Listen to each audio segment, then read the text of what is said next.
नमस्कार, स्वागत है आपका मनदीप महेंद्र शो में।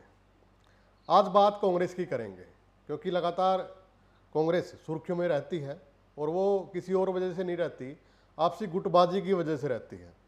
प्रभारी बदलते रहते हैं लेकिन ये आपस में चिंताकसी करते रहते हैं। अब जो बड़ी मीटिंग हुई है, बड़ी बड़ी बातें हुई उसमें संगठन को मजबूत करने की बातें, अनुशासन की बातें, और कई बयान ऐसे आए हैं जैसे रणदीप सिंह सुरजेवाला जी ने कहा है कि दीपेंद्र हुड्डा प्रतिशत की बात करते हैं लेकिन 46 विधायक चाहिए। कांग्रेस 3 बार जीती है, 72 में, 91 में और 5 में। ऐसे ही शैलजा ने कहा कि अब तो कार्यकर्ता नमस्ते तक नहीं करते, इतनी गुटबाजी है। तो मेरे साथ वरिष्ठ पत्रकार महेंद्र सिंह है। सर, स्वागत है आपका। धन्यवाद मनदीप जी। सर, बड़ी बड़ी बातें हुई हैं, पूरी मीटिंग आपने देखी भी होगी, क्या कुछ कहेंगे सर? अब मनदीप जी, एक बार फिर है ना, कांग्रेसी एक मंच के ऊपर इकट्ठा हुए। खासतौर पर जिन 3 बड़े नेताओं के बारे में कहा जाता है ये एक मंच पे नहीं आते, वो इकट्ठा हुए। एक बार फिर वही पुरानी बातें उन्होंने रिपीट कर दी। वही सारे डायलॉग जो हर मीटिंग में ये लोग मारते हैं, वो सारे डायलॉग मार दिए। इस तरह की बातें हुई, गुटबाजी नहीं होनी चाहिए, एकजुट होना चाहिए, पार्टी को जीतना चाहिए। ऐसे बोल रहे हैं ये तमाम नेता जैसे गुटबाजी करने वाले कोई और ही लोग हैं। इस गुटबाजी को खत्म करने के लिए कोई बीजेपी से प्रभारी बन के आएगा, बीजेपी का कोई नेता आएगा इसको दूर करने के लिए। ये तो मानो शायद बीजेपी की बात हो रही है। अरे श्रीमान, ये आप ही लोगों की बात हो रही है। गुटबाजी करने वाले आप ही लोग हैं जो वहां पर बैठे हुए थे। अब इस बात को लेकर ये लोग चिंता जाहिर कर रहे हैं कि सरकार नहीं बनी, हमें इसके बारे में सोचना चाहिए, कार्यकर्ताओं के बारे में सोचना चाहिए। भाई, अभी चुनाव गए हैं 24 में, चुनाव के दौरान सोच लेते ये बात, कर लेते ये बात। एक एक करके अगर हम बात करें तो कुमारी सैलजा सबसे ज़्यादा इस बारे में थोड़ी सी ना आहत और चिंता में नजर आई कि देखो, सरकार नहीं आने की वजह से कार्यकर्ताओं का बहुत नुकसान होता है। तो मैम, आप ही थी जो ठीक चुनाव के बीच में घर पे जाके बैठ गई थी। आपके समर्थक, आपके चाहने वाले थानों में जाके बैठ गए थे एफआईआर करवाने के लिए। वो कांग्रेस के लिए प्रचार नहीं कर रहे थे और बीजेपी ने सारा का सारा इलेक्शन ही कुमारी सैलजा के नाम पे लड़ा है। तो चुनाव के दौरान आपके पास मौका था कि पार्टी के प्रति आप दिखाती ये निष्ठा और कहती कि भाई, कांग्रेस के किसी नेता ने मेरे बारे में, मेरे खिलाफ कुछ नहीं बोला है। वो नारनूंद की एक रैली में किसी बुजुर्ग ने उनके खिलाफ बोला। वो कोई कांग्रेस का पदाधिकारी, कोई कांग्रेस का नेता नहीं है, वो कांग्रेस के मंच से किसी ने नहीं बोला है। तो वो अगर सामने आकर कहती, पार्टी के साथ मजबूती से खड़ी होती और कहती कि तमाम लोग, तमाम जो मेरे समर्थक हैं, वो पार्टी को मजबूत करो, पार्टी को वोट दो, तो आज सरकार बन जाती। अब दूसरा जिक्र आपने किया रणदीप सिंह सुरजेवाला जी का। अब रणदीप सिंह सुरजेवाला जी की गतिविधियां आपने बहुत नजदीक से देखी होंगी। चुनाव के दौरान आप बताइए किन किन हलकों में जाके, किन किन जिलों में जाके उन्होंने कितनी रैलियां और कितना चुनाव प्रचार किया। उनका सारा का सारा फोकस अपने बेटे को जिताने के लिए कैथल तक सीमित रहा। तो ये आप कह रहे कि विधायक नहीं जीते, 46 विधायक चाहिए, तो ये कौन जीता के लेके आएगा? ये कोई मनोहर लाल खट्टर थोड़ा ही नहीं आएंगे आपको जिताने के लिए। आप ही लोगों को तो दूसरे अलग अलग हलकों में जाना, आपने कम से कम 7 लगते हलकों में ही ऐसी व्यवस्था कर लेते कि 5-7 विधायक जीत जाते आपके नाम से। तो वो आप करेंगे नहीं और आपस में एक दूसरे के ऊपर टीका टिप्पणी करेंगे।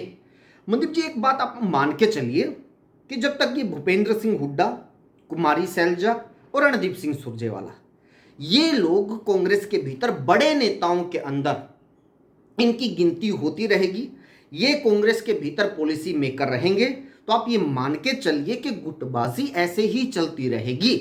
इन लोगों की जो पूरी, क्या आपका मानना ये है महेंद्र जी कि नया नेतृत्व आना चाहिए इनके लिए भी? निश्चित तौर पर आना चाहिए, क्यों नहीं आना चाहिए मनदीप जी। पहली बात तो है ना, जो मैं कह रहा हूं कि ऊपर की जो कांग्रेस है वो ही नहीं जीतना चाहती, मतलब वो सीरियस ही नहीं है। अगर आप ये मान के चले कि भी राहुल गांधी कांग्रेस को जिताना चाहते हैं, जी जान लगा देंगे और वो कुछ इस तरीके की मेहनत कर रहे हैं, कोई ऐसा प्रोग्राम बना रहे हैं, तो वो कांग्रेसी और कांग्रेस के समर्थक गलत फहमी में हैं।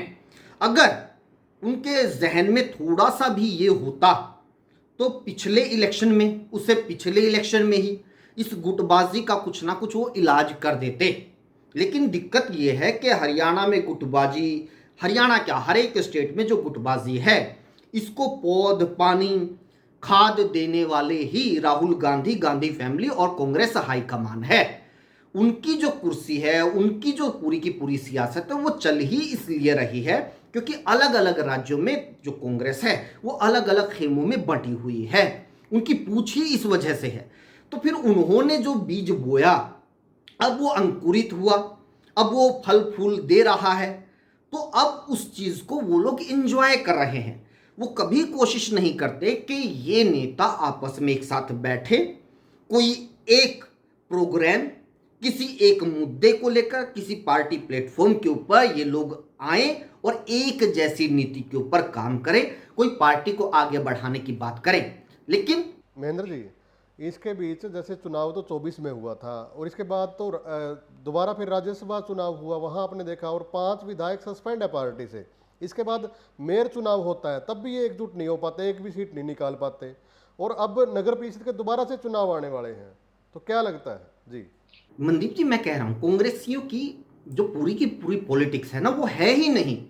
कि किसी को अभी भी क्या भ्रम है कि भी ये लोग, आपको लगता है कि ये बीजेपी को हराने के लिए राजनीति कर रहे हैं। नहीं, इनकी सारी की सारी जद्दोजहद ये है कि कांग्रेस के भीतर उनका जो ये पद है, उनका जो ये रुतबा है, उनकी जो ये हनक है, ये बनी रहे। कांग्रेस के जो वर्कर हैं, कांग्रेस के जो समर्थक हैं, वो उनको हाजिरी मारते रहें। इन लोगों का सारा संघर्ष इतना ही है। नहीं तो आप एक बात बताइए, क्या कुमारी सैलजा, रणदीप सुरजेवाला, भूपेंद्र सिंह हुड्डा, इनको नहीं पता है कि ये जो गुटबाजी हो रही है इसकी जड़ कहाँ है, किन की वजह से हो रही है? लेकिन फिर भी ये लोग आपस में जब बैठते हैं तो ऐसी ऐसी बातें करते हैं कि मानो बस पार्टी के लिए तो इनकी छाती पैटर्न पाटन हो रही हो, ये तो बस पार्टी के लिए जीण मरण लग रहे हो। नहीं, वो इसलिए ऐसी बातें करते हैं क्योंकि वहां पर प्रभारी थे। प्रभारी जो माना जाता है कि भी सीधे केंद्र के एजेंट होते हैं, केंद्र की तरफ से भेजे हुए एक नेता होते हैं, उनकी जिम्मेदारी होती है, यानी उनकी बात हाईकमान तक जाती है। तो इसलिए उनके सामने ये अच्छी अच्छी सारी बातें करनी होती हैं। और इस तरह से दिखा दिया गया है कि अभी मतलब है ना, जो चुनाव हारे हैं इसके लिए कोई और ही शक्तियां जिम्मेदार हो, ये लोग जिम्मेदार ना हो। अब वर्कर्स की बात की जा रही है, कुमारी सैलजा करें कि वर्कर्स भी आपस में बट जाते हैं, लड़ने लगते हैं। अरे मैम, आप खुद अगर आपकी ही पार्टी के नेताओं के साथ इस तरह की अनबन रखेंगी तो आप क्या उम्मीद रखती हैं? वर्कर तो लड़ने मरने के लिए तैयार रहते हैं हमेशा। जब नेतृत्व ऐसा संदेश देता है तो आप क्या उम्मीद करते हैं कि आप लोग आपस में लड़ते रहें, आप लोग कभी एक दूसरे से सीधे मुंह बात ना करें, और आप ये उम्मीद करें कि आपके वर्कर आपस में बड़ी नोंदा निंदार करेंगे? नहीं, वो तो आप अगर एक आप इशारा करेंगी तो वो फील्ड में जाकर लड़ना शुरू हो जाएंगे। आप सिर्फ जुबानी सर्विस करेंगी, वो हाथ में डंडे लेके खड़े हो जाएंगे। तो वर्कर्स को संदेश देना ये नेतृत्व का काम होता है। और ये जो संदेश दिया जा रहा है, ये सभी को पता है कि क्या संदेश दिया जा रहा है, यही है कि लड़ो आपस में। जी महेंद्र जी, जो ये आपस में लड़ रहे हैं, इससे पब्लिक भी इनसे दूर हो रही है। ये सोच रहे हैं कि पब्लिक नज़दीक आएगी। जैसे बहुत सारे ऐसे मामले हैं, अब एस्टेट का मामला था, ये सभी मिलकर नहीं उठा पा रहे उसको, कम से कम पोस्ट ही कर दें।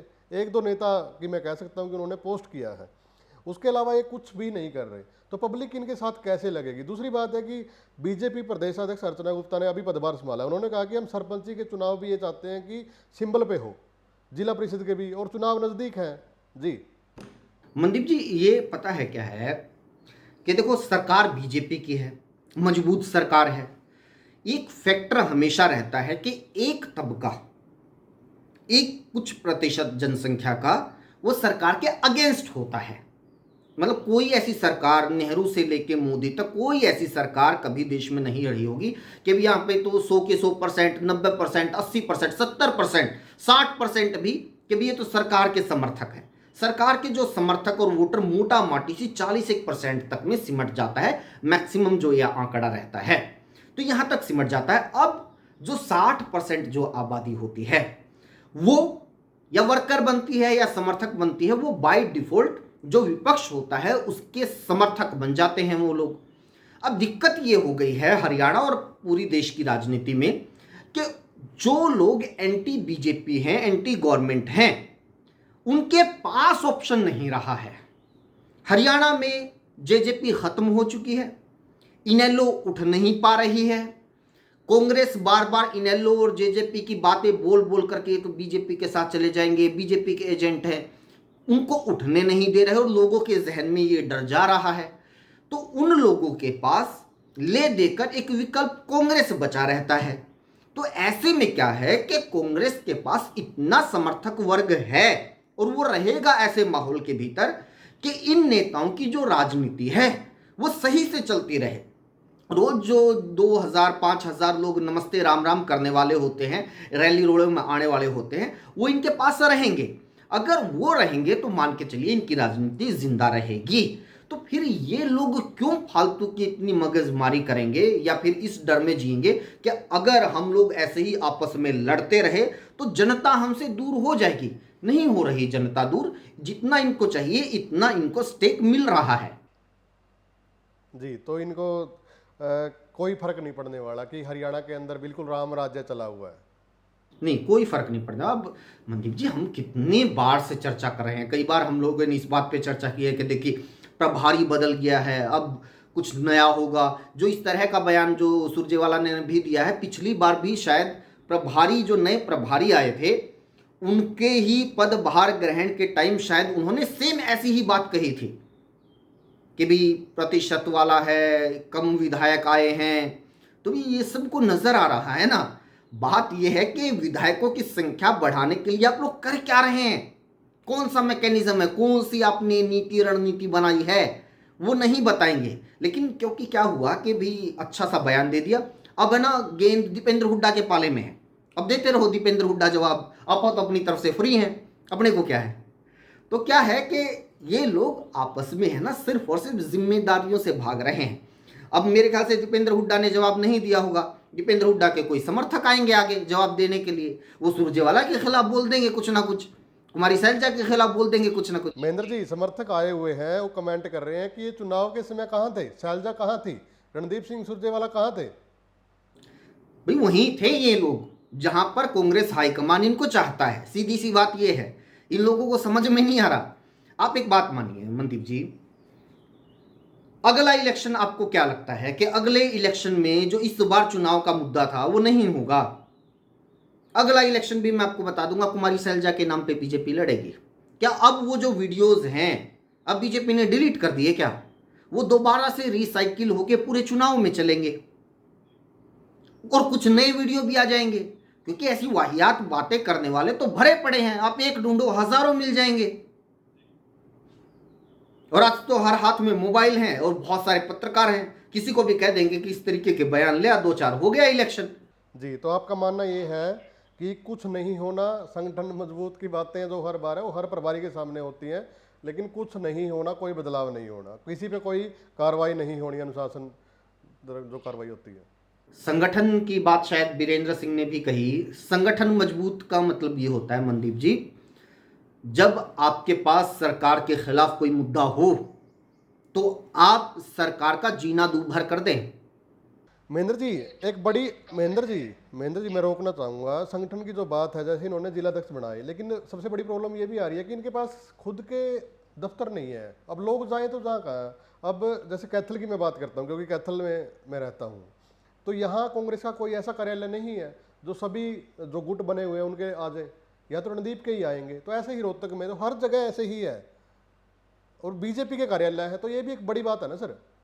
अभी क्योंकि बीजेपी ने क्या किया, सिर्फ नेता बड़े नहीं हुए, क्योंकि हर एक सरकार में क्या होता है कि जिसकी सरकार आ गई वो सारे काम करेगा। सीधी सी बात ये है, ये तमाम सरकारों की सच्चाई है। वो पैसे भी कमाएंगे, वो करप्शन भी करेंगे, वो लोग अपने आप को बड़ा नेता भी बनाएंगे, ये तमाम सरकारों में होता है। लेकिन बीजेपी ने हमेशा एक बात का ध्यान रखा कि भाई पार्टी के लिए भी करो, पार्टी को भी आगे बढ़ाओ, अपने अपने घर मत बनाओ, पार्टी का भी दफ्तर बना लो। तो उन्होंने बना दिया। कांग्रेस इतने सालों से सरकार में रही, उन्होंने नहीं बनाया, अपने अपने घर बनाए। तो अब ये चीजें जब आप विपक्ष में हो तो आपको ये भुगतनी पड़ेंगी। दूसरा क्या है कि आपने जिला अध्यक्ष बना दिए, तो उसके बाद क्या हुआ? क्या कोई जिला अध्यक्ष आपने देखा कि इनिशिएटिव लेके कि भी मैं इस मुद्दे के ऊपर सड़कों पे रहूंगा, मैं प्रोटेस्ट करूंगा? वो ऐसे ही फिर के भी भूपेंद्र सिंह हुड्डा से पूछना है, दीपेंद्र हुड्डा से पूछना है, कुमारी शैलजा जी होंगी कि नहीं होंगी, रणदीप सुरजेवाला आएंगे कि नहीं आएंगे। वो फिर क्योंकि जो जिला अध्यक्ष बने हैं वो भी तो इन्हीं के वर्कर हैं, वो कौन सा अलग से चूज किए हैं राहुल गांधी ने। हरियाणा में असल में तो पूरे देश में मनदीप जी शायद आप है ना, मैं आपको ये कहूं कि आप ना कांग्रेस वर्कर ढूंढ के लेके आओ, या कांग्रेस वर्कर नहीं है, नेताओं के वर्कर है। एक भी आदमी शायद ऐसा नहीं मिलेगा जो ये कहेगा कि जी नहीं मैं ना किसी इस नेता का ना उस नेता का, मैं कांग्रेस का वर्कर हूं। सारे के सारे जो लोग हैं कांग्रेस से जुड़े हुए वो किसी ना किसी नेता के थ्रू जुड़े हुए हैं, वो सीधे कांग्रेस से कोई नहीं जुड़ा हुआ। तो ये बात जो है कि भी संगठन बन गया भाई, निष्क्रिय संगठन बना रही, इससे तो अच्छा नहीं था संगठन, कम से कम एक बहाना तो था कि जी संगठन नहीं है। अब संगठन बनने के बाद भी आप कुछ नहीं कर रहे हैं। मनदीप जी मैं जो बात मेरी अधूरी रह गई थी, कांग्रेस जो सबसे पहले और सबसे ज्यादा मात खाती है वो धर्म के मुद्दे पे बीजेपी से मात खाती है। लेकिन राम मंदिर में जो चढ़ावा चोरी का मुद्दा सामने आया, आप देखिए कि सड़कें सूनी पड़ी हुई हैं, कोई कांग्रेसी बाहर निकल के इस मुद्दे को, हाँ बिल्कुल, और ये मैं बता रहा हूं धीरे धीरे ये मामला आगे बढ़ेगा। अभी जैसे टिन्नू यादव का नाम आ गया, फेक न्यूज चला दी कि भी टिन्नू यादव और अखिलेश यादव संपर्क में थे। धीरे धीरे ये बातें, क्योंकि जो सिस्टम है ना, जो कम्युनिकेशन के जो पूरा का पूरा आईटी सेल का जो तंत्र है वो बीजेपी के पास मजबूत है। बीजेपी जिन लोगों को जो बात पहुंचाना चाहती है वो पहुंचा देगी। आप देखेंगे कि बहुत सारे लोग अब कैमरे के सामने आके यहां तक कहने लगे हैं, आपको हंसी भी आएगी और ऐसा मन करेगा कि सिर दीवार पे फोड़ ले, लेकिन ये लोगों में बात है। एक तो जो टिन्नू यादव का मैंने कहा कि भी टिन्नू यादव और अखिलेश यादव की 900 बार बातचीत हुई थी, टोटल फेक न्यूज है, लेकिन चल रही है। बीजेपी ने जिन लोगों तक पहुंचाने की वो पहुंचा दी। दूसरा, एक गुजरात से कोई महिला, उनकी वीडियो बहुत वायरल हो रही, वो आई, वो कह रही है कि भाई राम मंदिर में चोरी इसलिए हुई क्योंकि यहां पर कांग्रेस की सरकार है। और वो पत्रकार कह रहे हैं जी यहां तो बीजेपी की सरकार है। बोले नहीं नहीं, यूपी में बीजेपी की सरकार, लेकिन अयोध्या में कांग्रेस की सरकार है, इसलिए यहां पर चोरी हुई। एक और महानुभाव आए, आज ही मैंने उनका वीडियो देखा, वो बोले कि जी ये कांग्रेस वाले जो अभी मुद्दा उठा रहे हैं कि भी राम मंदिर में चोरी हुई, भाई ये बताओ जब मोहम्मद गजनबी ने मंदिर लूटा था तो उस टाइम किसकी सरकार थी, बताओ आप। वो सीरियस इस मुद्दे को लेके, जिनको ये पता है कि भाई गजनबी कब का मामला है और आज क्या स्थिति है, भाई वो तो हंस लेगा, अपना सिर फोड़ लेगा। लेकिन जिन लोगों को नहीं पता कि गजनबी कोई सरकार नहीं थी, गजनबी कोई ये 1947 के बाद का मामला नहीं है। जी तो बिल्कुल, तो कुल मिला के ये है सर कि कांग्रेस का कुछ नहीं होने वाला। बाकी वीडियो को ज़्यादा से ज़्यादा आप लोग नहीं ऐसा तो देखो, मैं क्या, कोई बात ये है मनदीप जी, अच्छा होगा कुछ, अगर मैं आपके बारे में कुछ कह दूं, मेरे बारे में कोई कुछ कह दे कि मनदीप तेरा कुछ नहीं होगा, क्या पता भी आज से ही मनदीप पता नहीं क्या प्लान करके बैठ जाए, क्या मन में ठान ले, तो ऐसा तो हम किसी के बारे में नहीं बोल सकते। लेकिन इन हरकतों को देख के जो ये सब हो रहा है खाना पूर्ति से, क्योंकि अभी तो टाइम पास कर रहे हैं, सही बात बताऊं मनदीप जी, सब टाइम पास कर रहे हैं, क्योंकि अभी इलेक्शन बहुत दूर है, इनको पता है अब चाहे कितनी उछल कूद कर लो, फूंफा कर लो, कोई फर्क नहीं पड़ना। लास्ट के 1 साल या 6 महीने में पता नहीं क्या माहौल होगा, क्या मूड होगा, क्या मुद्दा होगा, तब सारी की सारी राजनीति जो है एस्टेब्लिश होगी।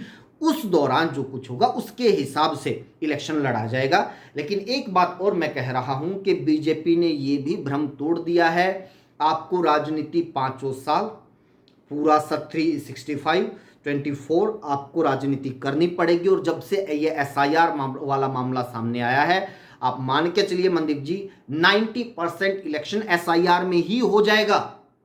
जो पार्टी सक्रिय होकर अपने समर्थक वोटर्स की वोट बनवा देंगी उनका चांस रहेगा कि आप इलेक्शन में ठहर जाएं, और जो पार्टी SIR के टाइम पर सोई रहेगी, जिसको ये है कि बाद में देखेंगे, टिकट मिलेगी तो सोचांगे इसके बारे में, तो भाई वो नहीं जीतेगी। और ये बात आपको पता है कि कौन सक्रिय है और कौन निष्क्रिय है। जी जी धन्यवाद सर। वीडियो को ज़्यादा से ज़्यादा आप लोग शेयर करें, कमेंट करें। और महेंद्र सर ने बड़े अच्छे तरीके से आज जो बातें की हैं और आपको वो बातें कैसी लगी वो भी एक बार ज़रूर बताएं। धन्यवाद।